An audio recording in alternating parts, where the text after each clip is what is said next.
주의 은혜 가운데 여러분들 이 자리에 오신 것을 이 세상에서 받을 복 가운데 가장 큰 복을 받으신 줄 믿으시기 바랍니다.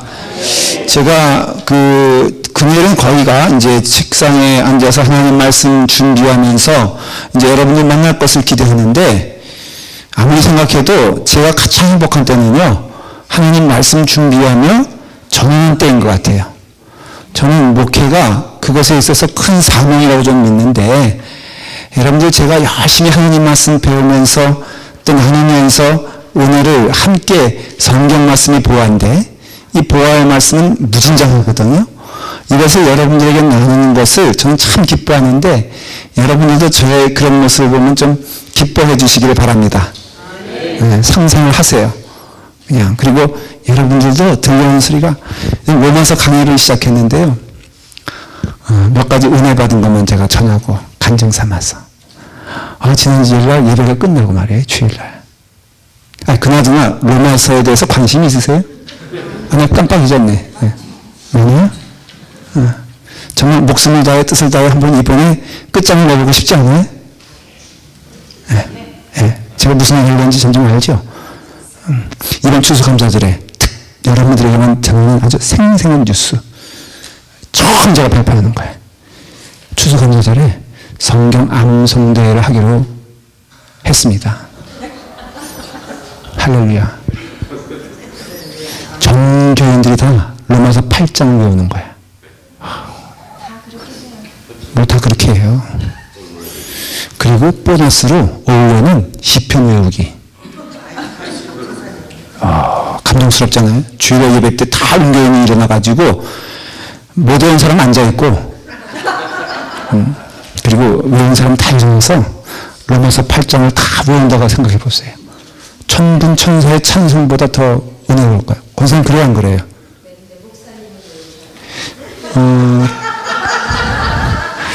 교관은 물어보지 마세요. 저런 교인이 있었고, 염소 가운데, 양 가운데 염소? 참 정말 이게 전곡을 찌르는 말이긴 해도, 저도 한번 로마서 8장 외우고, 5화는 시편 외우고, 그 다음에 로마서 다 쓰고, 이번 한번 은혜 가운데, 그래요. 근데 지난주일날 예배 끝났잖아요. 그래서 세교반에 가서 이제 세교도 환영하면서 식사하는데 헐레벌떡 세교가 뛰어왔어. 주일날 예배를 참석 못 하신 거예요. 근데 피치 못해서 어느 아는 목사님의 취임 예배가 있어가지고 거기를 참석했다는 거예요. 이게 거기 점심도 거르고 온 거예요. 여기를 교회 오고 싶어가지고. 그래서 헐레벌떡 와가지고, 제가 절대 과장한 거 아닙니다. 와가지고요, 아니요, 자꾸 앞서가지 마세요. 대화가 자꾸 끊기잖아요. 저기 임주사님이 저 세계에 있으니까 증인이에요, 그렇죠? 제가 절대 과장하는 거 아니에요. 나 좀 확인해 보세요. 100% 제가, 그렇다고 미리 말씀하지 마세요. 제가 얘기할 거니까. 근데 딱 방문도 왔어요. 그러니까 너무 이렇게 기쁜 마음이잖아요. 왔으니까. 그래서 목사님 밥도 안 먹고 왔어요. 그래서 반갑네요. 그랬더니 몇 번이나 제가 로마서 처음 시작하는데 못 들어서 너무너무 안타깝다고. 정말 기대했었는데 제가 첫 시간 빠진 거에 대해서 그렇게 안타깝다고, 하나님 말씀 정말 내가 로마서를 기쁨으로 맞이하기로 했는데, 세교가 그래, 세교가. 이 흔교인들은 뭐 하는 거야 대체? 그냥 이 말이 그 말 같고 그 말이 저 말 같고. 그래서 제가 좀 마음에 요즘 열심히 하나님 말씀 사모해야 되겠다. 심지어는 우리 부목사님이신 백목사님도요, 그러더라고요. 목사님 정말 잘하셔야 돼요. 저한테 그래요. 너무 당돌한 거 있죠. 저보고 로마서 잘해야 된다는 거예요. 왜 그랬더니 교인들의 기대도 크고 자기 자신도 옛날에 20년 전인가 어느 목사님이 한 로마서 한번 들어보고는 지금 처음 듣는다는 거예요. 그래서 목사님 우리 힘을 내십시다. 내가 그래야 되는데 자기가 저보러 힘을 내십시다. 그래서 아멘 할렐루야 하자 그랬어요. 성령에서 얘기할 때는요, 여러분들이 먼저 기억해야 될 게 있어요. 그게 뭐냐면, 성령의 임재를 통해서는 우리의 신앙이 수비적이 되지 아니하고 능동적이며 공격적이 돼야 돼. 그런 의미에서. 여러분, 사탄과 영적 싸움, 마귀와 영적 싸움할 때 우리는 굉장히 그 수비적인 태도를 취하고 있습니다. 조금 쉽게 설명하면. 그렇죠? 우리가 예수 잘 믿는 것은 이것도 하지 말고 저것도 하지 말고 이것도 피해가고 저것도 피해가는 거를 믿음 생활 잘한다고 생각하잖아요. 안 그래요, 장로님? 제가 말하는 것이 맞을 거요? 여러분, 우리가 예수 잘 믿는 거는 담배도 끊어야 되고, 그 다음에 도박도 끊어야 되고, 술도 안 먹고 또, 뭐가 있을까? 도박은 제가 얘기했잖아요. 나쁜 것도 안 하고, 이런 식으로 되잖아요. 그런데 사실은 신앙생활은 하지 말라가 아니라 하라는 거거든요, 사실은. 뭘 해요? 사랑도 하고, 성인 싸움도 하고, 예수 그리스도의 이름으로 전도하고, 주님의 뜻하신 바 선한 행위도 하고, 이런 것들이 다 성령님이 원하시는 거거든요. 그래서 여러분들 신앙생활에 성령님이 오시면은 뭘 하지 말라가 아니라 성령님이 오시면은 뭘 해라로 변하는 것이에요. 그러니까 우리 믿음 생활도 성령님의 임재가 임하면은 우리는 뭘 뜨거운 마음으로 해야 되는 것을 알 수 있어요. 그래서 신앙은 수비가 아니고 뭐예요? 공격이에요. 그런데 오늘날 우리는 너무 수비만 생각하잖아요. 인슈런스 컴퍼니, 이게 만복이에요, 만복이. 제가 지금 이런 거 하고 다녀요. 여기에 이렇게 흔들면은 하늘이나 올라가고요. 이렇게 하면 안 올라가. 그래서 제가 계속 사무실에 앉아가지고 이거 이렇게 열심히 해서 5,000번 뛰었어요. 5,000번 했어요. 이렇게. 그것도 뛰는 거지 뭐. 이거 왜 이렇게 약간의 사기성을 가지고 하는 거냐면은 우리 연합감 목사님들이 다 이거 하나씩 줬어요. 교단 참 좋아요. 이거 누가 줬냐면 인슈런스 컴퍼니스였어요. 예? 장로님 가만 계세요. 왜 줬냐 했더니 이거 사모님들이 다 줬어. 우리 집사람 것도 있고 저도 있고 그래요. 근데 이게 왜 줬냐면은 계속 흔드는데 이제 이거를 이렇게 카운트하면요, 컴퓨터 연결하면은 그 본부 인슈런스 컴퍼니에 제가 얼마큼 떼는지 다 가요. 그게. 그러면은, 한 달에 한 번씩 25분씩 줘요. 목표한치에 하루에 10,000번 째야 돼. 그래서 이거 부지런히 하는 지금 계속 제가 좀 하실래요? 좀 이거 하는 동안? 왜 빌려 제 건데. 어차피 권사님한테 하는 게 아니라 저한테 오는 거예요. 어카운트가 저니까. 이거 고유번호가 있어요. 딱 뽑으면은 이게 하여간 그 본부로 가요. 제가 몇 번 뛰었다. 그러면은 이거 왜 하냐면요. 인슈런스 컴퍼니에서 왜 돈을 주냐? 바보가 아니지. 병 걸려서 보험료 타먹는 것보다 병 걸리기 전에 건강 지키면은 자기네 보험료로서는 한 달에 25불 써도 무슨 장사다? 남는 장사다라고 해서 보험회사에서 생각을 바꿨어. 여태까지 보험회사는 병 걸리면은 약 주고, 병 걸리면은 병원 치료비 되고, 병 걸리면은 수술비 되는 게 보험회사 일이었는데, 가만히 보는데 이러다가 맨날 자기네가 이게 적장할 것 같거든. 그러니까는 작전을 바꿔서 마치 당근을 앞에는 경주마, 여러분 그거 아시죠? 경주마가 왜 이렇게 잘 뛰는 줄 알아요? 훈련을 시킬 때 머리 앞에다가 당근을 넣어요. 근데 이렇게 끈으로 넣어가지고 이렇게 해서 100년 뛰어도 절대 당근 못 먹어. 근데 자기는 먹는다고 생각. 하여간에 그래가지고 이 미끼를 줘가지고 한 달에 25불씩 준다. 뛰면은. 근데 여태까지는 제대로 타먹은 사람이 한 명도 없어. 왜냐면 어떻게 하루에 10,000번씩 뛰어요. 근데 한번 뛰어보려고 그래. 이걸로. 자, 열심히. 근데 보험회사에서 생각은 잘한 거죠. 능동적으로 하면은 된다, 이거예요. 그랬더니 우리 그 백장영 목사님이 그 얘기를 듣더니요. 우리 집사람 걸 그렇게 달라는 거야. 왜냐면 자기 열심히 여기 뛴다는 거야. 하루에 2시간. 그러면은 자기는 계산해 보니까는 10,000보 뛰니까는 그럼 25불 자기에게 달라. 뭐 이런 식인 것 같아요. 그러니까 뛰는 분 위에 나는 분 계시고 나는 분 위에 뭐라 그러더라. 근데 성령에 대해서는요, 여러분들이 이렇게 이해하셔야 돼요. 성령님이 우리에게 임재하시면 우리의 생각이 부정적인 것에서 긍정적으로 바뀝니다. 실제적인 효과는 그래요. 그러니까는 성령이 임한 사람 가운데 얼굴 어두운 사람이 없어요. 그래서 기쁘다 성령 오셨네 라고 하는 것은 어쨌든 예수 그리스도를 온전히 믿는 자는 그 삶에 어떤 역경이 와도 그 삶에 어두움이 임할 수가 없으며 참 기쁨과 은혜가 성령님 임하시면 오니 우리가 믿음 생활하면서 제일 어리석은 건요 어두운 생활하는 거예요. 그 어두운 생활이라는 것이 내가 뭐 어두운 얼굴하고 어두운 것을 찾아다닌다는 뜻이 아니라 참 예수님 믿는 기쁨을 누리지 못한다면 여러분 많이 묵상하며 깨달아야 됩니다. 지금 내가 예수를 잘 믿고 있는지. 여러분 예수님을 잘 믿는 가장 큰 증거는 범사에 감사하고 항상 기뻐하며 기도하는 삶을 즐거워하는 것이에요. 어떤 한 부분을 얘기하는 것이긴 해도 우리가 성령 임재하면은 내 삶의 기쁨이 어때요? 넘칠 수밖에 없어요. 그냥 하나님의 뜻이겠거니 하고 믿고 가요. 또 하나 예를 들게요.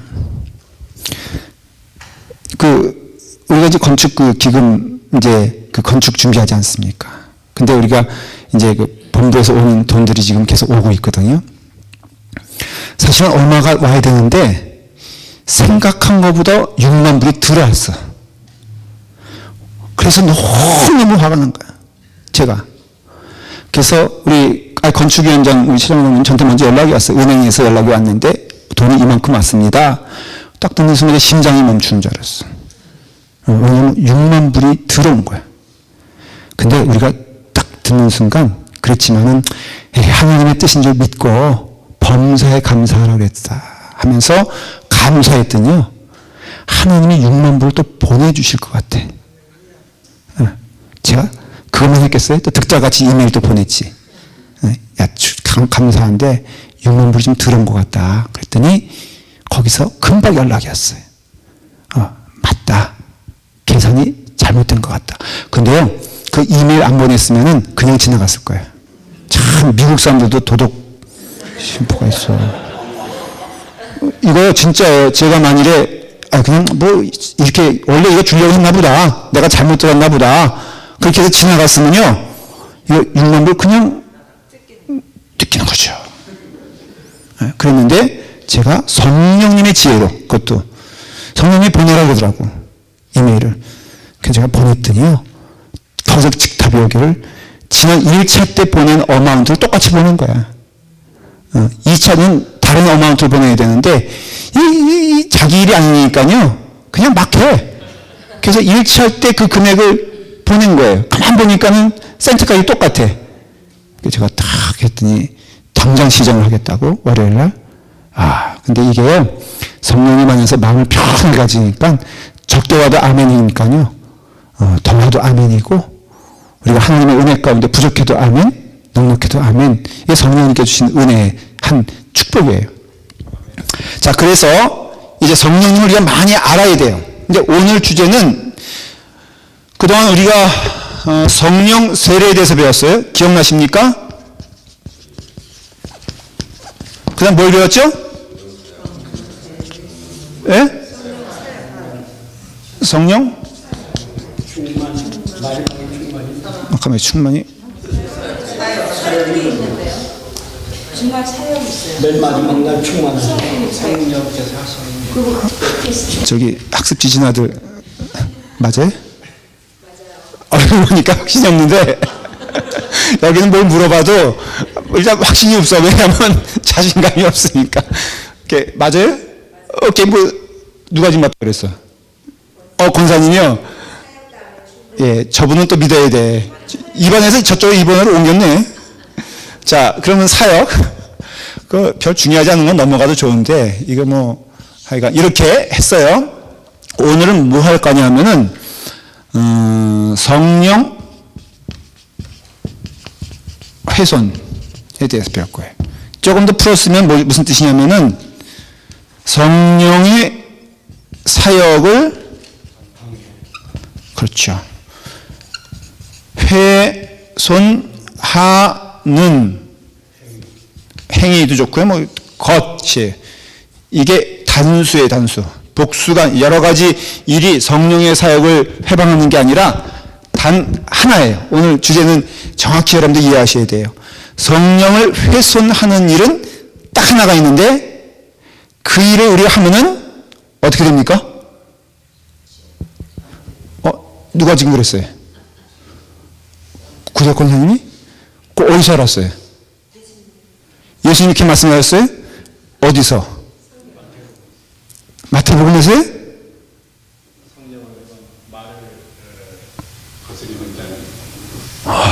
우리 교회가 이런 교회예요.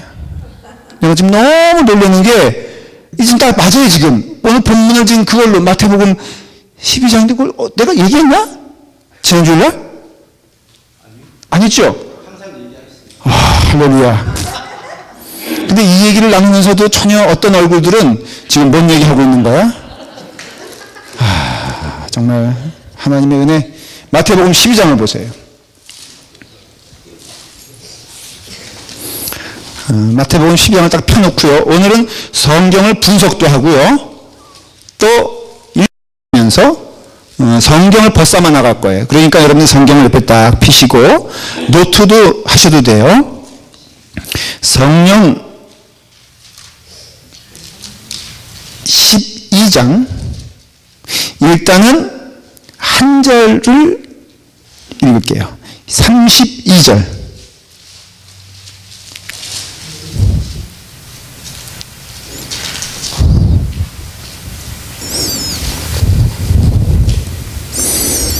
자, 함께 읽도록 하겠습니다. 또 누구든지 말로 인자를 거역하면 사하심을 얻되 누구든지 말로 성령을 거역하면 이 세상과 오는 세상에서도 사하심을 얻지 못하리라. 그렇게 말하고 있어요. 여러분 보십시오. 누구든지 말로 인자를 거역하면 사하심을 얻되 그렇게 돼 있잖아요. 조금 굉장히 어려운 말이에요. 여러분들 읽어가지고 잘 이해가 안 되는 말이에요. 인자는 누구 말이에요? 예수님을 말해요. 말로 누구를 거역하면? 예수님을 거역하면. 이게 이상한 말이에요. 그렇죠? 여러분 지금 들어도 좀 이상하잖아요. 예수님을 거역하는데 사하심을 받는다고 했어요. 그렇죠? 이것은 뭘 말하냐면요. 불신자들이 예수님을 배척하여도 예수님의 은혜 가운데 그들이 구원받을 수 있는 기회가 있다. 그런 뜻이고요. 조금 다르게 해석해도 예수님을 거역할 때 예수님의 은혜와 사랑 안에 있기 때문에 그들이 구원받을 수 있는 기회가 있다. 그런 것이에요. 그러니까는 배척하는 유대인들도 예수님 시대에는 구원의 기회가 있었다 없었다? 있었다라는 것이에요.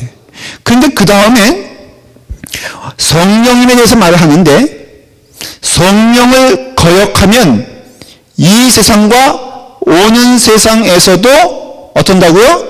사하심을 얻지 못하리라 그랬어요. 성령님에 대해서는 아주 단호한데 성령을 거역하는 자는 이게 누굴 말하냐면은 구원 안에 있는 자들, 소위 쉽게 말하면은 신자들을 말해요. 신자들. 왜냐하면 성령 사역은 소위 말해서 믿는 자들 안에서 일어나는 일이거든요. 불신자들에게는 성령의 역사가 없습니다. 그러니까 성령이 그런 점에서는 그들을 터치하지도 않아요. 어떤 의미에서는. 그러니 성령은 그 안에서 역사하시는데 너무도 두렵고 떨리는 말씀은 성령을 거역한다라는 것은 intentionally, 의도적으로 알면서 거역하는 것을 말하는 거예요. 알면서 짓는 죄와 모르면서 짓는 죄 차이는 아시죠? 여러분 형법상에 있어서도 세상적인 법에서도 내가 실수로 범하는 죄와 사람을 죽여도요, 내가 실수로 그냥 뭐 조금 언쟁이 있어서 내가 이렇게 툭 밀었는데 그 사람이 빙판길에 미끄러져가지고 뇌지청 돼가지고 죽을 수 있어요, 없어요? 그렇죠? 사람 죽인 거예요, 아니에요? 아니, 죽인 거잖아요, 그렇죠? 자, 내가 누구를 죽이려고 길목에서 골목에서 칼 들고 기다리고 있다가 그 사람이 오는 것을 보고선 칼로 찔렀어요. 그게 죽었어요. 여러분, 같은 죽음인데 형량은 엄청나게 틀린 거 아시죠? 칼로 죽인 사람은 극단적으로는 사형까지 갈 수 있는데 그냥 내가 어떻게 참자도 이해하게 그냥 이렇게 말다툼 가볍게 한 건데, 그리고 민 것도 그냥 이렇게 심하게 민 것도 아니고 하다가 본인이 좀 피하려다가 미끄러져 죽었어요. 그러면 그 사람의 형량은 한 5년, 4, 5년, 6년 정도뿐이 안 됩니다. 왜 그런지 아세요? 이건 그러니까 의도적이지 않은 거기 때문에 그래요. 그러니까 성령님에 대해서도 가장 무서운 죄가 뭐냐면요, 거역한다는 뜻은 의도적으로 거역하는 자는 여기 뭐라고 되어 있어요? 이 세상과 오는 세상에서도 사하심을 얻지 못할 대표적인 사람이 아나니와 삽비라예요. 아나니와 삽비라는 성령을 어떻게 속이려고 했어요? 의도적으로 속이려고 했어요. 그러니까 성령님이 하나님이신 것을 알면서 그 당시 신앙 고백은 다 성령 하나님을 고백하고 있었으니까 아나니아와 삽비라도 성령 하나님을 안 믿은 게 아니죠. 여러분, 믿었는데 그 믿었던 존재를 속이려고 할 수 있습니까, 인간이? 여러분들의 마음과 생활 가운데 혹시 그런 경험 있으세요? 하나님을 믿으면서도, 하나님이 전능하신 하나님인 것을 믿으면서도 하나님을 속이려고 한 적이 있습니까, 없습니까? 정직하게 한번 말해보세요. 간증까지 하셔도 제가 막진 않아요. 있죠? 다 있죠? 근데 권사님 빼놓고 다 고개 끄덕끄덕 했어요. 뒤에 있는 분들은요, 다 속일 수 있다 그러니까는 한 번 더 속여봤나 봐, 다들. 그러면은 하나님을 속일 수 있다? 그건 잘 모르겠는데 어쨌든 속이려고 하는 마음이 우리 가운데 있었고, 아나니아와 삽비라는 진짜 속였죠. 그래서 즉사를 했죠.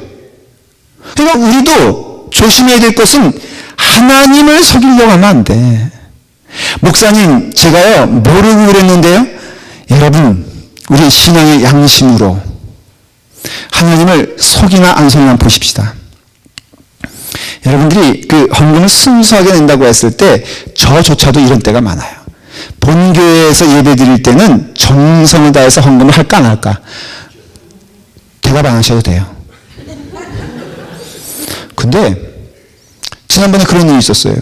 우리 전국 총회를 하는데 말이에요. 뭘 헌금을 매일 저녁 하는 거야. 거기 가서 이제 회의를 하는데 매일 저녁 예배를 드리는데, 그 기획하신 분들이 참 보면은 어떤 때는 섭섭해.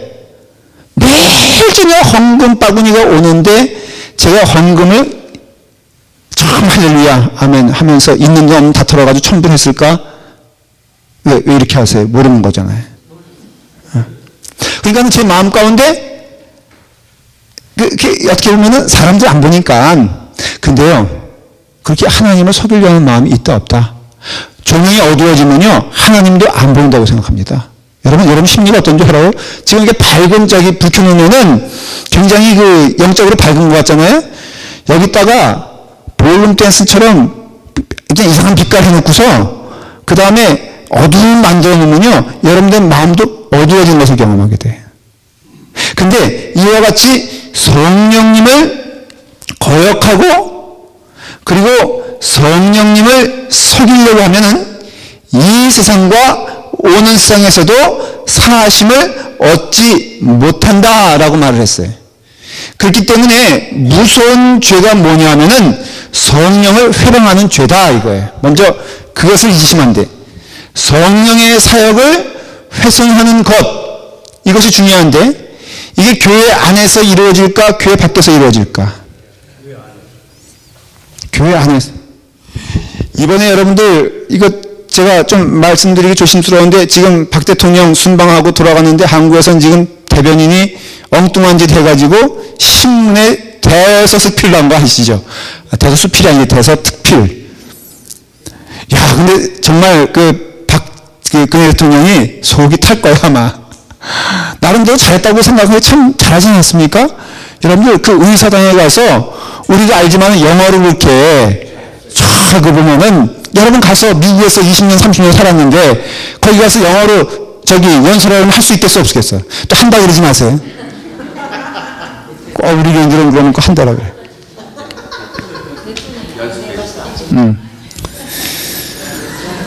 저는 할 것 같아. 저는 설교도 저기 했으니까는. 근데 하여간에 이번에 엉망이 돼버렸어. 그분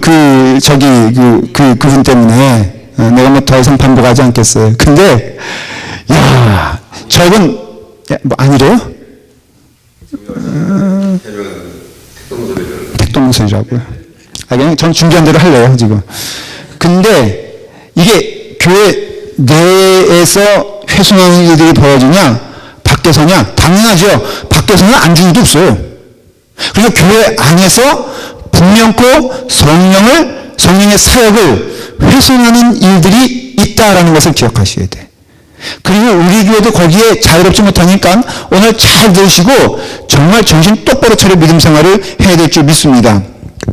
성령을 회방한다라고 하면요, 저는 어릴 때 기억에 이런 얘기를 많이 들어요. 부흥 목사님들이요, 딱 한마디에 뭐냐면 성령의 뜻에 회방하는 자들은 지옥불에 떨어질 것이다 라고 선포하면서, 즉 그 말은 목사님들이 하는 일에 딴지 걸고 방해되는 영혼들은 다 지옥불에 떨어질 것이니 그런 줄 아셔. 그러면요 아멘 해요. 정말 저는 어릴 때 그런 소리를 꽤 많이 듣고, 그래서 우리 한국 교인들은요 목사님 하면은 지금 그냥 어때요? 그래서 요즘은요 그 교회 내에서 목사님도 굉장히 높잖아요. 어떤 목사님 보니까 경호원까지 모시고 다니더라고 보니까. 이건 요즘 참 이상하게 됐어요. 제가 절대로 비꼬 있는 거 아니에요. 그런데 잘못된 길을 가고 있는 거는 분명히 맞는 걸 우리가 좀 깨달아야 돼. 그러다 보니까는 이게 정말로 목사님의 말을 어기는 것이 성령 훼손죄인가? 저는 그때 그렇게 많이 들었거든요, 진짜로. 그래서 목사님 말씀에 절대적으로 순종해야 된다. 목사님 말에 회방하는 것, 목사님 말에 불순종하는 것이 곧 하나님께 회방하는 것이다 라고 배웠어요.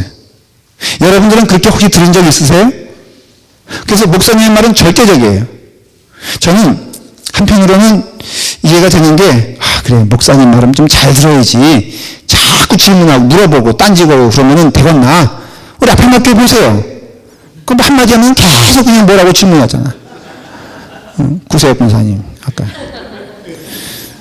근데 저는요 그거에 대해서 너무 즐겁고 감사한 거는 올바로 가야 돼. 언제든지 제가 잘못된 길을 가면요, 저는 성령님이 아니에요. 저는 온전하지도 않아요. 저는 생각이요 너무너무 얇아가지고요, 누가 하는 얘기 들으면요, 말했죠, 지난번 안나하고 베드로 선교회에서 오시다가 정 목사님이 참기름 그거 하면은 온 모든 질병이 낫는다 그래서 제가 우리 집사람한테, 근데 우리 집사람도 저도 그렇고요, 어저께는 그 방송에 이게 TV 보는데 탁구 강호동 신가가 나와서 탁구 치는 것도 프로그램을 또 개발했더라고요. 그래가지고 뭐 연예인 탁구단 해가지고 뭐 지역에 있는 탁구단하고 시합해가지고 뭐 익사이팅하게 하는 건데, 딱 둘이서 동시에 생각이 들었어요. 이제부터 뭐 해야 되겠다? 탁구 해야 되겠다. 그래가지고 집사람과 저 함께 오늘 탁구 선수는 어디 있나? 또 성인재랑 조그만 아이가 막 손리봉하니까는 갑자기 제가 또 그거 하고 싶은 거예요. 이와 같이 지금 뭔 얘기하다가 이렇게 됐지? 저는 완전한 사람이 아니에요. 분명히 말씀을 드려요. 저 쫓아오지 마세요. 정말로 저 쫓아오다가 망신 톡톡이 당할 겁니다. 그럼 저는 여러분들은 누구 쫓아가야 돼요? 성령 해방은 그게 아니에요. 성령 해방은요, 성령님이 하시는 일을 역행하는 것이 훼손하는 거잖아요. 그러니까 성령님이 무슨 일을 하시나에 대해서만 알면은 그 길 따라가면 성령님 함께 가는 거고, 그 길 반대를 가면은 성령님 훼손하는 거예요. 그러면 먼저 뭘 알아야 돼요? 여기 우리 지난주에 열심히 얘기했죠. 성령 사역. 지지난주죠. 성령 하는 일이 뭐예요? 그렇죠. 자, 한번 여러분 성경을 요한복음 16장 8절을 피세요.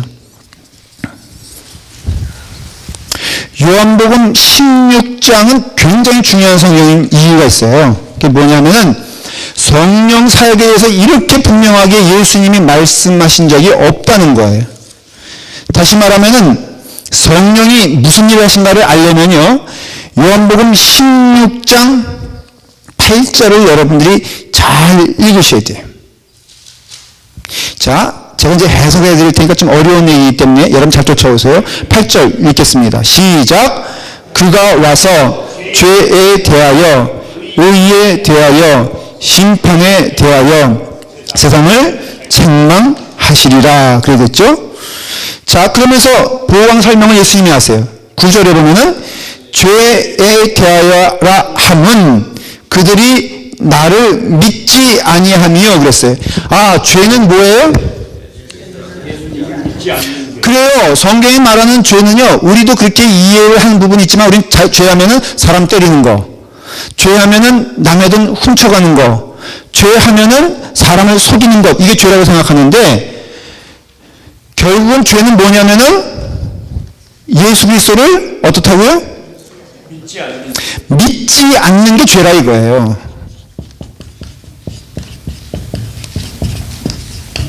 잘 들으세요. 죄는 예수 그리스도를 믿지 않는 게 죄예요. 자, 오늘날에도요, 죄는 뭐냐면은 불신이에요, 불신. 여러분, 죄는 남의 것을 훔쳐서가 죄가 아니라 하나님 믿지 않는 게 죄예요. 예수 그리스도를 믿지 않는다는 뜻은 거기에 충분한 전제가 있어요. 내가 죄인이 아니다라고 하는 거와 똑같아요. 내가 죄인이다라고 할 때 그것은 예수 그리스도를 믿는 전제가 되는 것이에요.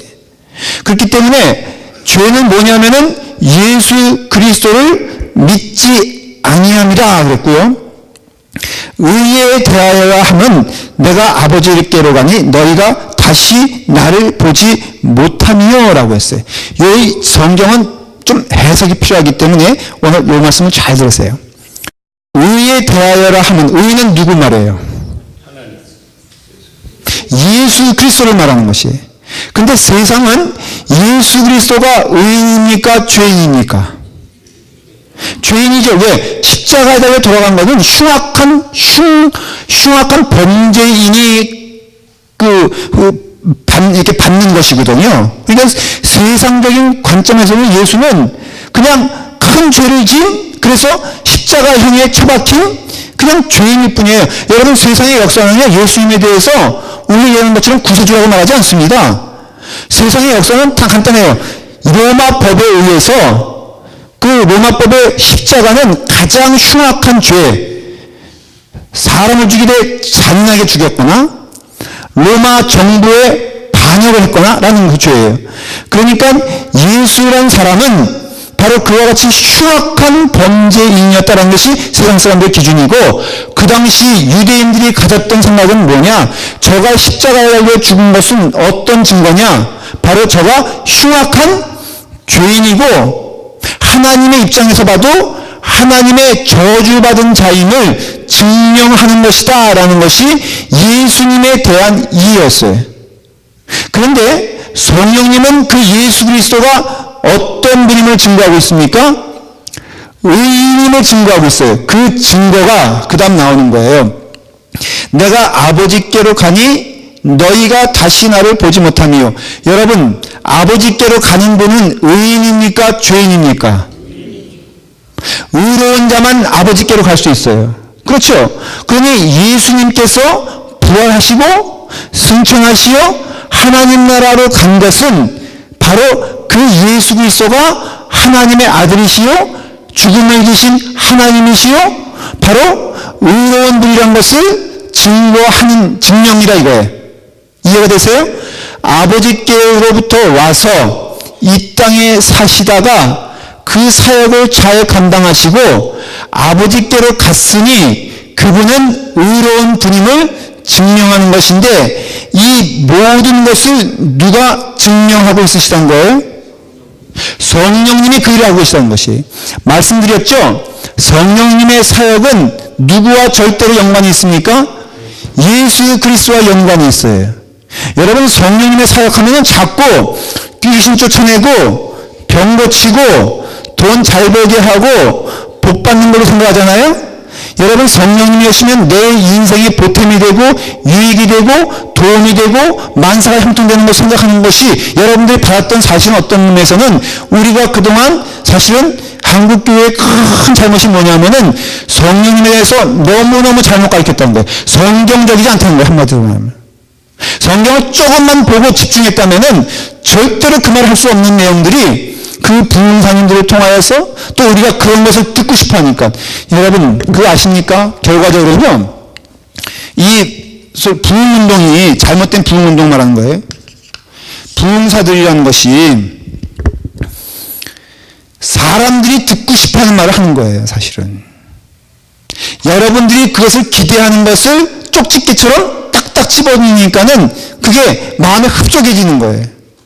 가요 선생이 내가 가려운 것을 퍽퍽퍽 긁어줄 때 내 마음이 시원한 것처럼 지금 내게 있어서 필요하고 갈급하고 소원인 것들을 탁탁탁 건드려 주니까는 마치 그것이 하나님의 놀라운 축복인 말을 하는데 여러분 하나님의 놀라운 축복은 성경적인 축복이 아닌 축복이 아니에요. 성경에서 만일에 제가 이렇게 말씀드리는 것처럼 이 내용에 반대되는 내용을 말하고 있다면 언제든지 저에게 오셔도 좋아요. 성경이 만일에 성령의 역사가 그냥 병 고치는 일이고 성령의 역사가 돈 잘 벌게 하는 일이고 성령님 잘 믿으면은 내 가정이 평화롭고 내 가정이 모든 것이 복이 들어오는 것이라고 얘기한다면 언제든지 여러분들 가져오셔도 좋아요. 그러나 성경은 일관성 있게 절대로 그렇게 말하지 아니하고 성령은 예수 그리스도께 집중된 것임을 말하고 있고 성령님의 사역은 누구에 대하여? 예수 그리스도에 대하여 말하고 있다는 거예요. 그러니 결론을 말씀드리면요. 성령을 훼손하는 일은 뭐냐? 누구든지 나를 포함해서 예수님께로 나아가는 길에 방해되는 일은 다 성령 훼손하는 거예요. 예수님을 희미하게 만드는 것도 성령 훼손하는 것이고 예수님을 올바로 바로 보지 못하게 만들게 하는 것들은 다 사탄의 일이라 이거예요. 오늘날은 그래서 비유적으로 예수 없어도 교회가 열심히 번성할 수 있다는 것을 보여주는 이들이 꽤 많지 않습니까? 바로 여기서 보면은 분명히 성경에서 뭐라고 말하면은 성령의 사명 하시는 일에 대해서는 죄에 대하여 의에 대하여 죄는 예수 그리스도를 믿지 않는 것이 죄임을 성령은 선포하고 있고 의에 대해서는 오직 의는 예수 그리스도요 그분이 하나님 나라로 갔기 때문에 예수님이 하나님의 사랑받는 아들인 것을 증거하고 있고 성령님은 끊임없이 우리에게 그것을 리마인드 시켜주시고 깨닫게 하시는 일이 성령님이 지금 하시는 일임을 말하고 있어요. 11절에 보면은 심판에 대하여라 함은 뭐라고 되어 있어요? 이상임금이 심판을 받았습니다. 여러분 이상임금이 심판을 받았다면 그 밑에 있는 백성들 심판받을까 안 받을까? 여러분 우리는 심판 아래 놓인 자임을 누가 말하고 있어요? 성령이 말하고 있잖아요. 우리 심성 가운데는요 여러분 죽음에 대해서 말을 해도 이 땅에서 마치 영원히 살 것처럼 우리를 착각하게 만들고 또 그렇게 살아가는 사람들이 굉장히 많이 있습니다. 우리 입술로는 그래 나 우리 마지막이 있지라고 말하지만 여러분의 행동을 보면은 여러분들 모습들을 보면은 마치 이 땅에서 영원히 살 것처럼 아두방둥거리면 발음도 안 된다.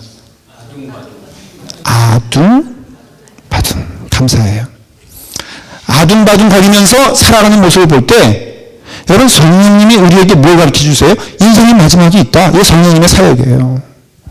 그래서 성령님의 사역이 우리 가운데 죄에 대해서는 예수 그리스도를 믿지 않는 일에 대해서 심판하시고, 의에 대해서는 예수 그리스도가 의인임을 말씀하고 계시고, 마지막 심판에 대해서는 이 땅에 마지막이 있으니 너희가 그때를 예비하고 준비하라고 말씀하시는 성령님의 사역을 잊으시면 안 돼요.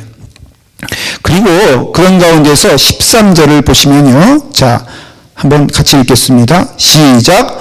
그러나 진리의 성령이 오시면 그가 너희를 모든 진리 가운데로 인도하시니 그가 스스로 말하지 않고 오직 들은 것을 말하며 장래일을 너희에게 알리시리라 그랬어요. 이게 바로 누가 하시는 겁니까? 성령님이 하시는 것이에요.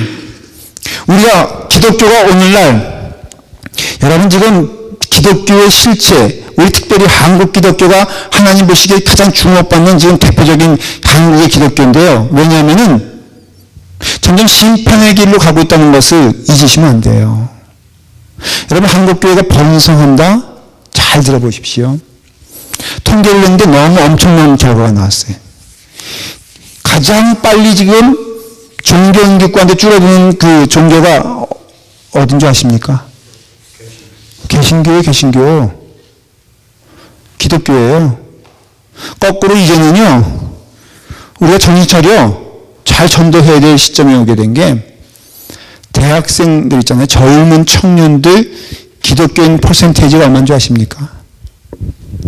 조사한 거 여러분들 못 보셨죠? 젊은 사람들 20대 가운데 교회에 나오는 퍼센테이지는 5%입니다. 5%. 꼬맹이들 있죠? 꼬맹이들도 5% 넘잖아요. 우리 때는 여름 성경학교다 그러면은 동네에 북치고, 그리고 또 뭐 이렇게 이쁜 옷 입고 막 한 바퀴 돌고 피리 불면요, 애들이 벌떼처럼 몰려 나왔어. 그래서 여름 성경학교 하면요, 교회가 미어 터졌어요. 요즘은 북치고 장구치지도 않아요. 왜냐하면 나오지도 않으니까. 그런데요, 여러분, 이 기독교 인구가 지금 25%, 30%를 왔다 갔다 한다 그래요. 점점 줄어든다 그래요. 이 5%에 다니는 대학생들이 크면은 교회가 어떻게 될 줄 아세요? 2 이상 올라갈까? 천만의 말씀. 지금 우리가 눈으로 보는 이 시대에 기독교가 급속도로 몰라갈 것은 다 염려하고 있는 거예요. 그럼 이게 자연적인 현상일까? 아니요, 그렇지 않아요. 주의 복음을 온전히 전하는 곳에는 역사가 일어나요. 중국이 그래요. 중국이요, 놀란, 목사님들 가서 놀란 것은 세상에 설교를요 3시간 하더래요. 3시간. 3시간 하는데 교인들이요 꼼짝하지 아니하고 아멘 하면서 그 3시간을 열심히 듣고 찬양하면서 예배 마치다는 걸 보면서 깜짝 놀랐다는 거예요. 근데 우리가, 내 기억에는 제 어릴 적만 하더라도 뭐 말씀 들으면 한두 시간은 금방 갔거든요. 근데 여러분, 우리가 깨달아야 할 것은요, 그 중국에서 그런 부흥이 일어나는데 그들이 복음 외치는 것은 예수예요, 예수. 그러니까 예수 그리스도를 온전히 외치는 것에는요 반드시 부흥이 있어요. 지금 한국교회 부흥은요 사실은 예수님 그렇게 외쳤던 우리 전 세대가 뿌려놓은 씨앗으로 지금 이렇게 와 있는 것이고요. 미국도 오직 예수를 외쳤던 그 시대에 그 후예들을 통해서 지금 이렇게 이어가는 것이지, 이 다음 세대는 누구도 약속할 수 없는 그런 너무너무 괴로운 시대가 되었다는 것이에요. 이게 왜 이렇게 됐느냐? 왜 이런 모습이 되었을까? 먼저는 우리 목회자들 책임이 커요. 목사들.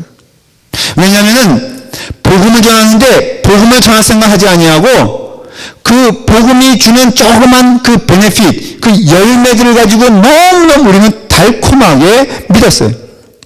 그래서 우리가 부흥회 때, 저는 이게 실질적인 얘기 드릴게요. 부흥회 때 제가 많이 들었던 것이 뭐냐면은, 예수 잘 믿고 11조 잘 하면은 이것이 마중물이라고 하나요? 펌프 이렇게 하면은 그 마지막 그 바가지 물을 남겨두지 않습니까? 왜냐? 이거 보면은 10배, 20배, 1000배 물이 올라오잖아요? 저는 11조의 비율을 이런 걸로 굉장히 많이 들었어요. 이게 뭐냐? 너희 인생에서 니네가 원하는 것, 그 가장 아까운 것을 바치면은 반드시 그거보다 더 큰 것을 하나님이 주신다라는 보상 심리를 얘기한 거예요. 그래서 결국은 성령님의 역사는 그게 아닌데, 성령님이 하시는 일은 그 일이 아닌데, 우리가 엉뚱하게 성령님의 일이다라고 하는 것을 일이라고 말했는데, 결과적으로 보니까는 그것이 뭐예요? 성령님을 훼손하는 일이 되었다는 거예요. 여러분, 지금 결과적으로 보면은 너무나 맞는 얘기 아니에요? 우리가 사실 예수 믿으면 이런 거 저런 거, 그리고 우리가 그런 일이 오지 않으면 많이 질문해요. 저한테도. 아니, 목사님 기도했는데 오히려 하나님께 대한 헌신을 더 결심했는데 왜 우리 집엔 고통이 올까요? 왜 내가 믿음 생활에서 더 열심히 하려고 하는데 왜 내게 이런 불행이 올까요? 여러분, 그것은요, 불행이 아니에요. 하나님의 길을 가는 동안 우리가 분명히 깨달아야 할 것은요, 예수님도 그래서 똑같이 경계하셨어요. 마태복음 12장 15절에 보면요, 그 말씀, 아까 그 읽은 말씀 전에 한번 보세요. 15절에 보면은 성령님의 이야기 하시면서 15절에, 자, 시작. 예수께서 아시고 거기를 떠나가시니 많은 사람이 따르는지라 예수께서 그들의 병을 다 고치시고 자기를 나타내지 말라 경고하셨으니. 자, 보십시오. 여기 지금 예수님 뭐 하신 거냐면은 병자를 고치고, 그래서 사람들이 회복되기 시작했고, 그런 가운데 손 마른 사람을 고치는 역사가 일어났어요. 그러니까는 여러분, 놀라운 일들이 벌어지니까는 사람들이 모였겠습니까? 모이지 않았겠습니까? 여러분, 얼마나 좋은 기회예요. 너무나 좋은 기회니까는 이걸 통해서 더 전도의 불길이 일어나면 좋잖아요. 예수님이 모인 사람들에게 조금만 더 자극적인 기적을 해주셨다면은 아마 이들이 볼 때같이 모여가지고 예수님 추앙했을 겁니다. 그런데 예수님께서 이상한 말씀하시는 게, 경계하여 자기를 나타내지 말라. 뭘 나타내지 말라는 거예요? 자, 중요한 얘기인데요. 예수님이 기적을 베풀어 놓으시고 자기를 나타내지 말라고 뭐라 그랬어요? 경계하여 말씀하셨다고. 무슨 자기를 나타내지 말라는 거예요? 뭐예요? 무슨 자기를 나타내지 말라는 것이? 인자가 아니다. 네. 여기서는 뭘 말하는 거냐면 기적을 주업으로 삼는 자기를 나타내지 말라는 것이. 예수님은 기적 베풀려고 온 자가 아니고 우리에게 다리 저는 사람 고치게 하려고 오는 것도 아니라는 것이에요. 그러니까 그런 쪽으로 믿지 말라, 그런 뜻이에요. 쉽게 말하면, 한마디로 말하면 우리는 예수님 기적하면은 눈에 확 띄고 무엇인가 거기에 대하여 막 달려들지 않습니까? 그럴 때 예수님이 경계하여 나를 나타내지 말라는 뜻은 뭐 숨어버리겠다 이것이 아니라 기적을 베푸는 예수는 아니다라는 것이에요. 그것을 기대하지 말라는 것이에요. 그리고 정작 제자들에게는 말씀하셨잖아요. 너희가 나를 쫓아올 텐데 나를 쫓아오려거든 어떻게 하라고 했죠? 기적 베풀며 쫓아와라. 그런 능력을 내가 너희에게 주겠다. 이런 말씀을 하셨어요? 아니에요. 너희도 너희의 십자가를 지고 넓은 길이 아닌 좁은 길로 가는 나를 쫓아오라 그랬어요. 그러니까는 넓은 길, 좁은 길 할 때요, 우리가 오해하지 말아야 될 것은 넓은 길로 가는 사람들은 세상 사람들을 말하는 걸까요? 아니면은 소위 믿는 자들 가운데 어떤 사람을 말하는 걸까요? 양쪽 다요. 사실은 거기서 말하는 것은 소위 믿는 자들 가운데 잘못 믿는 자 되지 말고 올바로 믿는 자 되라, 이런 뜻이에요. 사실은 넓은 길은 그럼 무엇일까? 넉넉히 해석할 수 있죠. 이런 거예요. 바로 평안한 것을 넘어서서 예수님이 보여주고 싶지 않았고 그 길이 아니고 그 모습이 아닌데 자꾸 예수님 그거라고 주장하는 사람들이 있잖아요. 뭐예요? 병 고치는 게 예수님이다. 예수님께 오면은 만사가 형통하다. 예수님께 오면은 음식점 잘 된다. 여러분, 음식점을 오픈했어요. 그때 목사를 초대해 그 오픈 예배 때 초대하지 않습니까?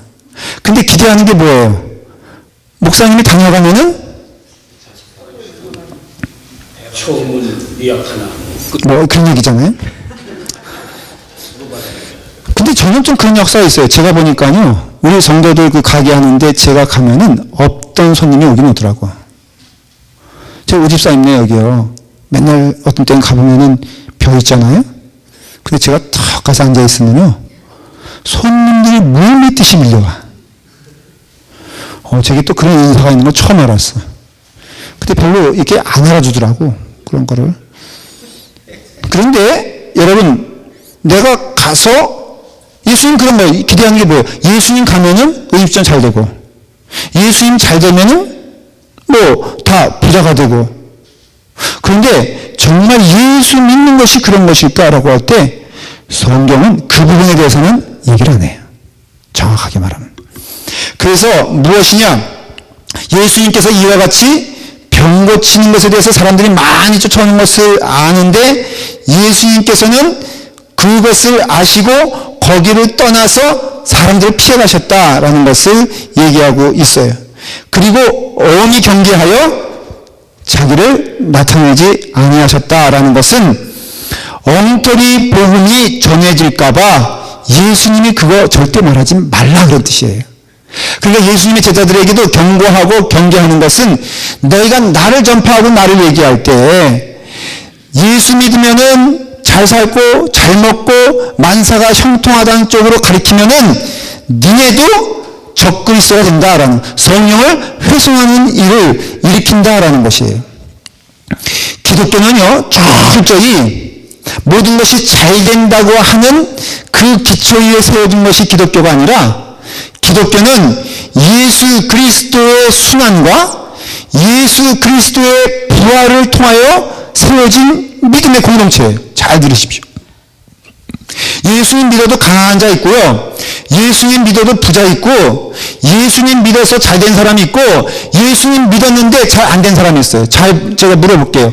여러분, 비즈니스에 성공하려면은 하늘에서 갑자기 떨어지는 지혜가 필요합니까? 비즈니스에 대한 날리지가 필요합니까? 날리지가 필요하죠.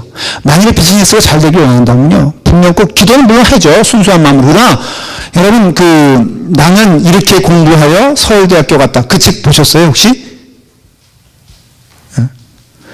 거기 보면요, 한 청년이 있는데 고등학교 때 이 아이는요 새벽기도 열심히 나와가지고 서울대학교 갔어. 제가 물어볼게요. 이 청년이 새벽기도 열심히 나와서 새벽기도 열심히 나와서 서울대학 갔을까? 할렐루야. 그거예요. 새벽기도 나가서 마음 가운데 열심히 공부하겠다는 결심했다는 거예요. 하나님의 자녀가 부끄러우면 안 된다 그래가지고 열심히 공부해요. 서울대학 간 거예요. 그러니까는 결국은 서울대학 간 것은 열심히 공부하여 한 것이지, 여러분, 그가 갑자기 하늘로부터 어떤 것을 받아서가 아니면 할 수 있어요. 그래서 기독교는요, 두 가지가 연결되어 있어요. 첫째는 십자가 신앙이 분명한가, 두 번째는 부활의 신앙이 분명한가 하는 거예요. 십자가 신앙은 죄를 지고 가신 예수 그리스도에 대한 우리의 신앙 고백이고, 내가 죄인이라는 고백이고요. 그래서 예수 그리스도 아니면 내가 죄인일 수밖에 없는데 예수 그리스도의 은혜로 내가 죄 가운데 구원받은 자임을 고백하는 것이고, 부활은 마지막 날에 천국감을 믿는 거예요.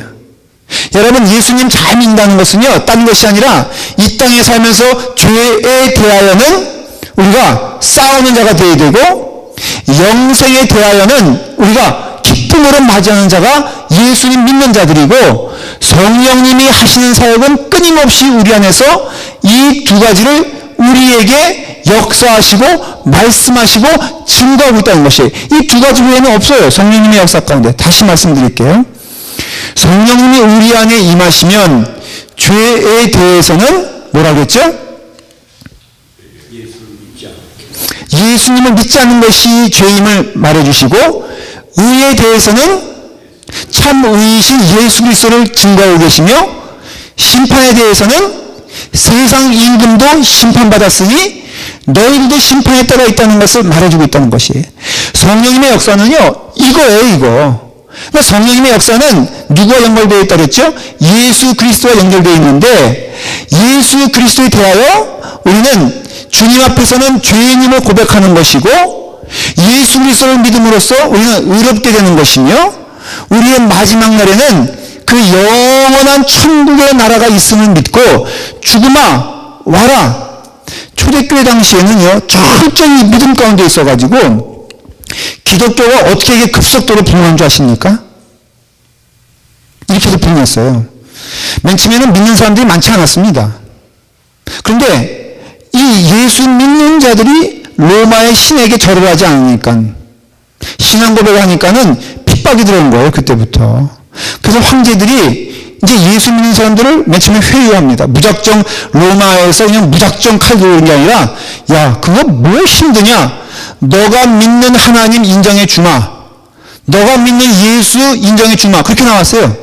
그리고선 다만 우리 모든 세상의 민족들이, 그때는 모든 나라가 로마 나라였으니까 이방 민족들이 많지 않았습니까? 각각의 숨기던 신들이 있었거든요. 로마 정부에서 절대로 그것을 부시거나 아니면 그것에 대하여 반대하지 않았어요. 너희들 그거 잘 믿어라. 단 우리에게는 공통의 신이 있어야 되지 않겠냐. 이것이 로마의 신인데, 너희가 로마 신에게 한 번만 절하고 충성을 맹세하면은 너희가 너희 신은 100번 믿고 1000번 믿어도 우리 그것을 뭐라고 하지 않겠다. 아, 근데 다 그에 대해서 예스 하면서 하는데, 이 예수 믿는 기독교인들은 그거에 대하여 너무 뻣뻣한 거예요. 야, 그냥 여기서 이 신에게 절하면 나간다니까. 너 여기서 그냥 딴 거 아니야. 형식적으로라도 내가 너 믿음 알고 있으니까는 너 그냥 여기서 그냥 한번 꾹뻑 형식적으로 절하고, 그럼 나도 할 말이 있으니까는 너 나가도 돼. 근데 나 안 나가겠다는 거예요. 나 절하지 않겠다는 거예요. 너 그러면은 결국은 죽는데, 난 죽어도 좋다는 거예요. 절하여 지옥에 가느니 나 절하지 않고 지금 죽어도 천국 가는 것을 믿으니까. 그래서 실질적으로 있었던 일은 결국은 이들이 끌려나가지 않습니까? 그러면 로마의 그 큰 광장 아니면 경기장 뭐 각 지역에 그런 데 끌려가면은 주로 산사자들이 달려왔어요. 근데 여러분, 사자도요, 얼굴 이쁜 사람은 이게 주춤하는 거 아세요? 안경을 보셨죠? 딱 이게 사자가 딱 먹으려고 와보니까는, 우리 뭐 최정훈 같은 장로님은 그냥 드시겠지만은,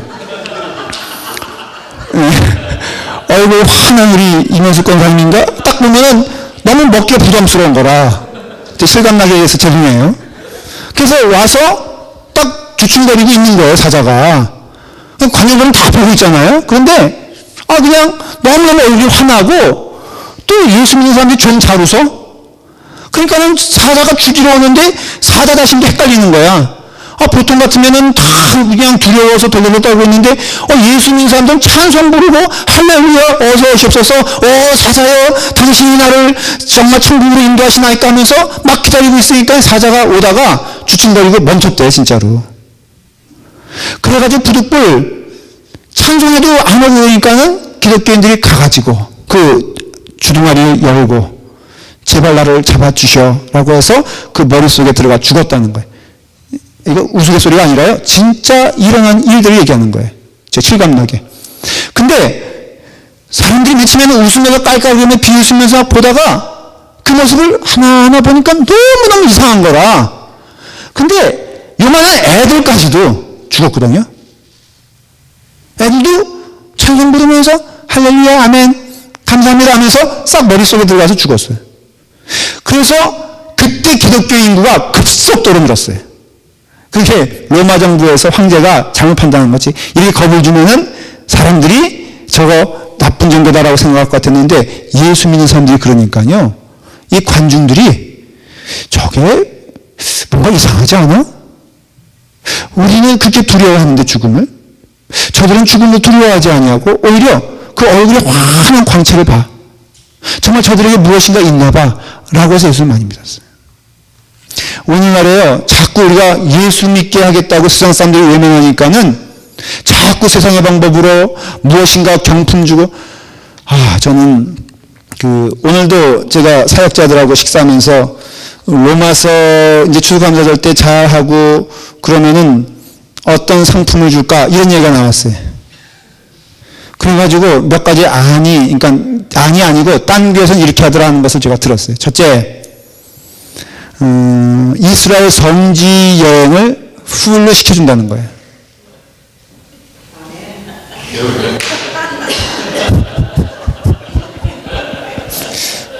제가 저런 아멘 소리 듣고 너무 아팠어요, 마음이.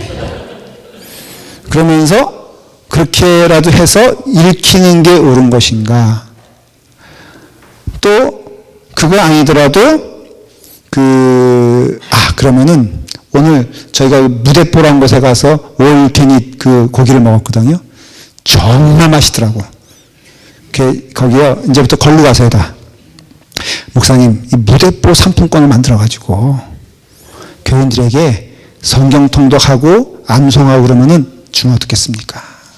그래서 제가 잠깐 설교하다가 사탄을 물러가라고 그랬어요. 미안하지만요, 절대 그런 일은 없을 겁니다. 그런데 우리가 어떤 기독교 하면은 그런 식으로 이해를 하고 세상 사람들도 그렇게 말을 하는데 너무 서글픈 거는요, 우리의 가장 소중한 것이 뭐예요? 예수 그리스도인데 이 예수 그리스도는 다 제해놓고 딴 것으로, 진리 아닌 것으로 정말로 효과적인 것은 예수 그리스도인데, 이 땅에서 그들이 원하는 것은 복음인데, 이 죽어가는 영혼들에게 정말로 필요한 것은 예수 그리스도의 복된 소식인데, 우리는 그것을 놓치고 교회 조차 안에서도 그거 이제는 관심이 없어요. 별반 상관이 없어. 그러면서 여러분들 교회가 축복받을 것이라고 생각한다면은, 여러분 초대교회 때는요, 그래서 교회가 부흥했어요. 참 복음을 전했기 때문에 하나님의 놀라우신 역사가 일어났어요. 예수님은 기적을 베푸면서 정말로 경계하여 말씀하시는 것은, 너희에게 그것을 전하는, 기적을 베푸는 것은 기적이 아니다. 무엇이냐? 마태복음 12장 28절. 자, 거의 이제 우리가 결론으로 돌아가고 있어요. 자, 28절 시작. 그러나 내가 하나님의 성령을 힘입어 귀신을 쫓아내는 것이면 하나님의 나라가 이미 너희에게 임하였느니라. 무슨 얘기인지 아십니까? 자, 저를 보세요. 이건 좀 해석이 필요한 말씀이에요.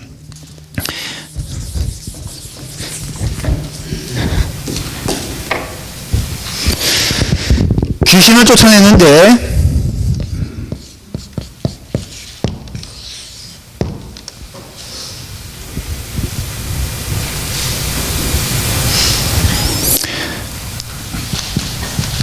무당도 귀신 쫓아냅니까? 네? 자, 무당하고 귀신하고는 친구입니까? 아니면 원수입니까?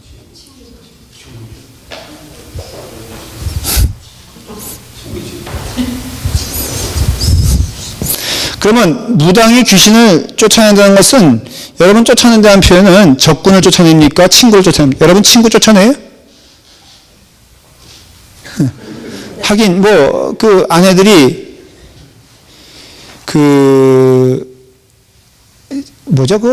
거라지 세일인가 뭐 이렇게 해서 제일 갖다 버리고 싶은 물건 넘버원이 뭐냐 물어봤더니요, 남편으로 나왔어. 제일 폐품 처리할 수 있다면은, 할 수만 있다면은 넘버원이 누구냐? 지금 있는 남편 빨리 갖다 버리고 새로 좀 얻었으면 좋겠다고. 너무나 서글픈 얘기죠. 무당은 귀신의 친구예요. 그러니까는 무당이 귀신을 쫓아내는 것은, 그거는 사기예요, 사기. 예. 우리를 현혹시키는 거예요, 영적으로. 쫓아낸 것처럼 보이지만은 몇 귀신이 더 들어와? 7곳이 더 들어오는 것과 똑같은 거예요. 근데 예수님은 귀신을 쫓아냈어, 안 쫓아냈어? 그래서 오늘 여기가 뭐예요? 바리새인들에게 야, 귀신이 귀신을 쫓아내냐? 귀신을 쫓아내는 것은 귀신의 반대니까 쫓아내는 거 아니냐? 어? 귀신을 원수로 생각하니까 쫓아내는 거 아니냐? 내가 귀신을 쫓아내는 것은, 왜냐하면 바리새인이 그랬거든요. 너가 귀신을 쫓아내는 거 보니까는 너가 귀신이 아니냐? 네가 악한 자 아니냐? 그랬을 때 어떻게 악한 자가 악한 자를 쫓아내느냐? 그러니 내가 그 사역을 하는 것은 내가 귀신이 아닌 것임을 증명하는 것인데, 사람들은 그 모습을 보면서 너무 예수님이 놀라운 거예요. 그냥 신기적으로 하는 거예요. 야, 이 사람 뭔가 있어. 병도 고치네? 그리고 또 저는 자도, 또 눈먼 자도 막 고치네? 더군다나 5,000명 앞에서는 물고기 2마리와 떡 5덩이로 막 사람들을 먹이네? 무리를 걷네? 막 이러니까 예수님이 그 하신 일을 보면서 사람들이 예수님 믿기 시작했어요. 그때 예수님이 경계하여 이 일은 그것이 아니다. 너희들이 생각하는 그 일이 아니라, 그래서 28장에 말씀하신 것이 무슨 뜻이냐 하면은, 내가 하나님의 성령을 힘입어 귀신을 쫓아내는 것이면 하나님의 나라가 이미 너희에게 임했습니다. 내가 하나님이니까 그 일을 한다는 것이에요. 그러니까 이와 같이 기적이 일어나는 일은 그 증거가 되는 것은 뭐예요? 내가 하나님임을 보여주는 증거가 있는 것이에요. 근데 잘 들으십시오. 귀신도 할 수 있고 예수님도 할 수 있는 일이 있어요. 자, 예를 들어서 귀신은 병 고칠 수 있을까? 있죠. 심지어는 보면은 이 예수님 시대 때 무당들도 병 고쳤어요. 실제로. 예수님도 병 고쳤어요. 맞아요, 틀려요? 귀신도 우리에게 재물 줄 수 있을까?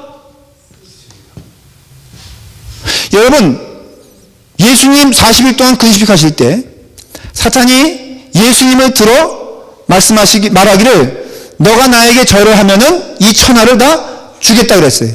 근데 그것이 진짜냐 아니냐? 진짜예요, 진짜. 사탄에게 그 정도 능력이 있다 없다? 하늘을 움직이는 역할도 사탄이 해요. 여러분. 그러니까는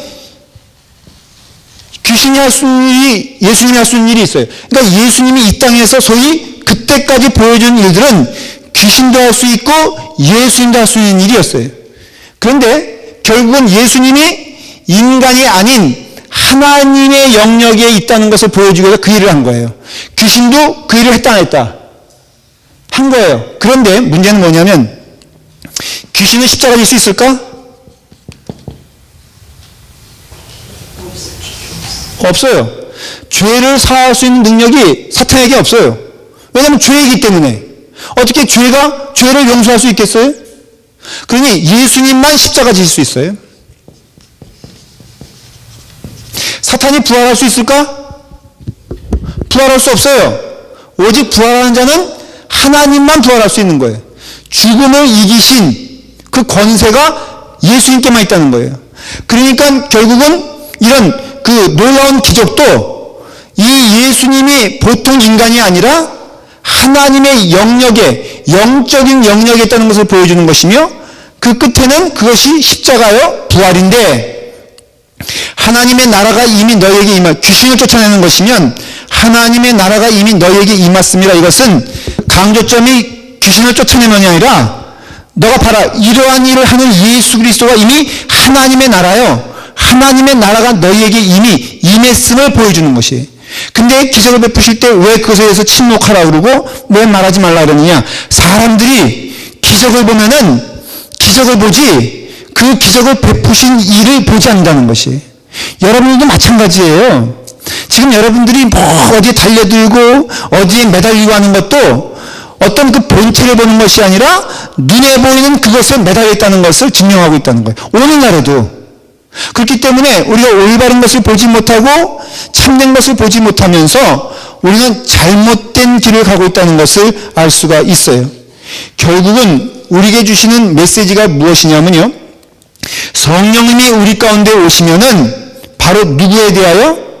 예수 그리스도에 대하여 증거하시고 그 죄에 대하여 또 의에 대하여 심판에 대하여 역사하시는 것을 성령님의 본업이요, 성령님의 사역이요, 성령님이 가장 강력하게 역사할 때 우리는 예수 그리스도를 주로 고백하며 오직 우리의 심령 가운데 주님만 보이는 것이 성령님의 큰 역사라 이거예요.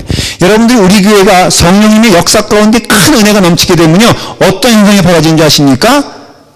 병든 자가 일어나고 전인 자가 뛰며 눈먼 자가 눈을 뜨고 망한 자가 풍성해지는 역사가 일어나는 것이 아니라 누구든지 예수 그리스도를 주로 고백하며 오직 우리의 심령 가운데는 예수 그리스도만을 바라보게 되며 주님을 위해서 주님이 명령하신 것을 기뻐하며 그 명령에 따라 우리는 지금 살아도 나는 내일 죽어도 주님의 은혜 가운데 오직 천국 천상 하나님의 나라만을 사모하면서 오늘 죽어도 좋고 내일 죽어도 좋고 모레 죽어도 좋고 오직 하나님의 나라를 향해 달려가는 순례자의 삶을 살아가는 것이 성령 충만한 교회요 성령님이 사역하시고 역사하시는 것이 그 일이고 성령을 회수한다는 뜻은 그 사역을 방해한다는 뜻은 누구든지 예수 그리스도께로 나아가는 일에 우리가 방해자가 된다면 성령 회수하는 것이고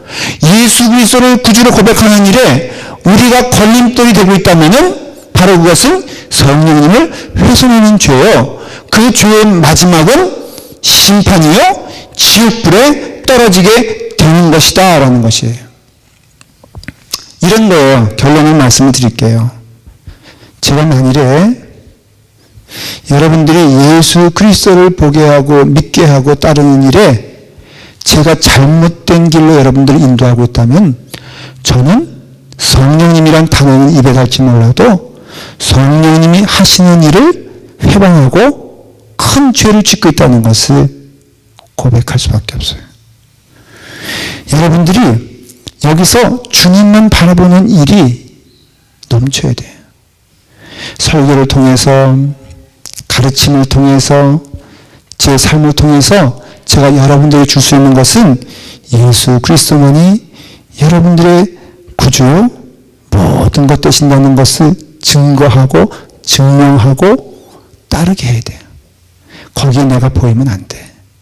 그러면 나는 징벌을 받게 될 거예요. 그래서 여러분들도 과도한 표현하지 마세요. 여러분들도 마찬가지야. 자꾸 교회 안에서 여러분들이 돋보이려고 그러면 망하는 길이고요. 또 여러분들이 예수님께로 나아가지 아니하고 나아가려고 하는 자들을 방해할 수도 있잖아. 속회에서도 보면요. 속회 보이잖아요. 속회에 제일 큰 죄 짓는 사람 말씀드릴게요. 실제적으로 잘 들으십시오. 속장이 잘 성경 말씀으로 인도하려고 그러는데 갑자기 요즘 뜨는 드라마 얘기해가지고 분위기를 망치는 사람들이 있어. 회개할지어다. 거기에 송수원이 왜 나오며 거기에 장동건이 왜 나오냐 이거예요. 그리고 기껏 예수님 말씀으로 은혜받아 그 성도들의 마음 가운데 예수님 많이 생각하고 있는데 증권에서 돈 번 얘기해가지고 사람들 마음을 휘락 하고선 다 무너뜨리는 행위 성령 회방죄에 속해요. 그리고 또 은혜 많이 받아서 예수님 생각으로 가득 차 있는데 자기 들었어? 교회 안에서 아무개가 정말로 서울 갔다 오더니 다 뜯어 고쳤대. 몰랐지? 나는 처음 볼 때부터 알았어. 그녀에게 주책이지 뭐야. 응? 그러면서 물어봐요. 어디서 했어? 여러분 너무너무 서글프고 불쌍하지 않아요? 기껏 예배 시간에 은혜 받고 성령의 은혜 가운데 주님만 묵상하며 밥 먹으려고 하는데 앞에 앉아가지고 한다는 얘기가 아유 자기 들었어? 목사님 설교 오늘 너무 분명한 메시지 주고 있잖아. 이런 얘기는 한 사람 못 봤어. 그냥 앉아가지고 이번 주일날에 연속극 뭐 했는데 난 너무너무 익사이팅한 거 있지. 그 송이교가 죽는 게 안 죽는 게야. 응? 여러분 주님이 들으시면은 얼마나 마음이 아프시겠어. 시간이 아까운데 이게 다 뭐냐? 성령 훼손죄에 속하고요. 여러분들이 얼마나 큰 죄를 짓고 있는지 아셔야 돼요. 우리의 심장, 우리의 마음에는요, 예수님으로 가득 차야 되고, 그 외에는 변명할 수가 없어. 목사는 여러분의 마음 가운데 예수님 심어주지 않으면, 여러분, 그냥 월급 받는, 그것도 월급을 제대로 하면서 받으면 몰라. 도둑질하면서 받는 거지. 여러분들 이 교회 안에서 예수님의 말씀과 예수님의 그 역사와 예수님의 은혜가 선포되는데 앞장서야지, 오히려 끌어당기고 또 은혜 받려고 한 사람 괜히 휘잡아 놓고 또 교회에 가는 방향에 대해서 자꾸 엉뚱한 소리하고 그리고 또 세상적인 방법으로 자꾸 사람들 회방하고 훼손하고 어렵게 한다면은 그게 바로 교회 안에 있으나 멸망의 길로 가고 있으며 그게 바로 교회 안에 있으나 적그리스도의 일을 하고 있으며 그게 교회 안에 있으나 예수님을 회방하고 성령님의 길에 반역하는 일이라 이거예요.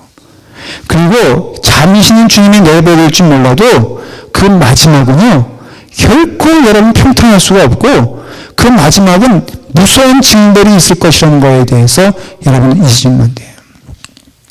70 넘으신 어른이요, 매일매일 기도한대요. 그래서 제가 물어봤습니다.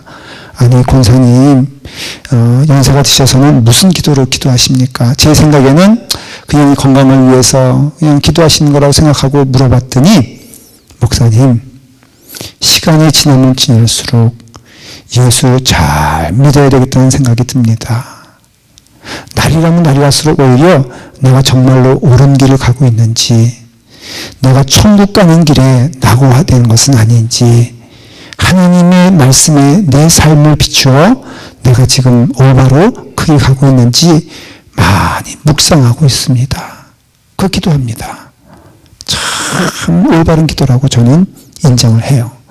그래서 여러분들, 성령님을 훼손하는 것은요, 성령님의 사역을 훼손하는 것은 딱 하나예요. 예수 그리스도를 못 보게 하는 것이 성령 훼손하는 것이고, 예수 그리스도를 못 믿게 하는 것이 성령 훼손하는 것이며, 예수 그리스도를 교회 안에서 희미하게 만드는 것이 성령 훼손하는 길이요, 그 마지막은 그냥 끝나는 것이 아니라 반드시 심판받을 것임을 여러분들 잊으시면 안 돼요. 아셨죠? 그러니 성령에 대해서 올바르게 깨닫고, 성령님은 그저 우리에게 복 주시고 돈 주시고 건강 주시고 만상통 주시는 분, 그런 기능으로 오신 것이 아니라 철저히 예수님에 대해서 선포하고 있다는 것을 믿고 고백하는 우리가 되기를 간절히 바랍니다. 우리 함께 기도할 때 성령님 우리 교회 역사하게 도와주시고, 지금 제가 오늘 사역자들과 의논하면서 얘기하면서 우리 아이들에 대해서 많이 기도하게 됐어요. 우리 중고등부 아이들, 우리 어린아이들이 주의 은혜 가운데, 복음 가운데 참된 은혜가 넘칠 수 있도록 함께 기도하시고 제가 마무리 기도하겠습니다.